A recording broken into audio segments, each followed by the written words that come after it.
Outside the palace of Bashar al-Assad, Syrians gather to pose for photographs and celebrate the removal of its despised former owner.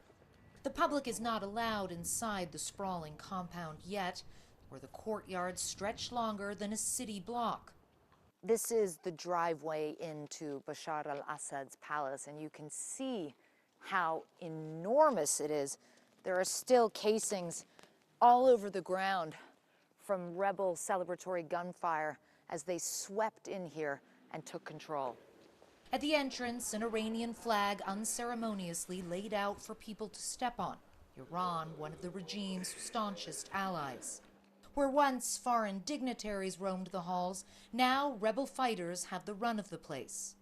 You can see blankets on the sofas in here. It looks like this is where the rebels are sleeping. And in fact, over here, you can see they've got some kind of a makeshift dining area going. Some of their weapons here, a couple of rifles on this sofa. So this gentleman here, who is with the rebels, has just asked that I put on my scarf. It's the first time since we've been here that anyone has asked me to cover my hair. من وينك يعني؟ من أي منطقة؟ إدلب. من إدلب. أول مرة بتشوف. He says that he's from Idlib and that this is the first time he's seeing the palace. وكيف بتحس لما بتشوف هذا يعني؟ يعني نشعر بأن الظالم لا بد من يوم من الأيام الانهيار. We feel that the injustice will break down one day and justice must win. This is the idea of justice in our religion, he says. In Islam, it is a must and a promise of Allah that Islam is victorious. After nearly 14 years of a vicious civil war, to stand in this palace is a proud moment, capping off a seismic victory.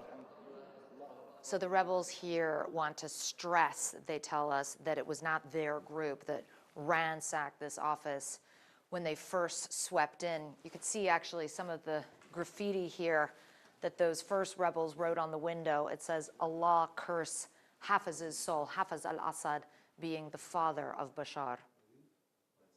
When you look at these ceilings and these chandeliers, the marble, the detail, this is the kind of opulence, this lavish lifestyle that engendered so much resentment from so many Syrians who have been struggling to survive for decades while the Assad family lived like this.